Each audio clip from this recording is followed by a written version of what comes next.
Ganap guys, naglag ako ng kamote kasi gusto kong gumawa ng butche.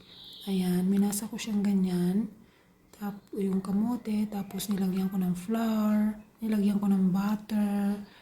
Minasa ko siya na parang dough. Pinorm ko siya na dough. Nirest ko yan ng 30 minutes sa loob ng ref. Tapos, nag-prepare ako ng aking palaman, grated carrots, spring onions, may spinach din ako nilagay, tapos parmesan cheese at luncheon meat. Yan, mix ko lang yan guys. Nilagyan ko din yan ng konting seasonings. Tapos, ayan siya. At yan ang ginamit kong palaman ko sa aking ginawang dough.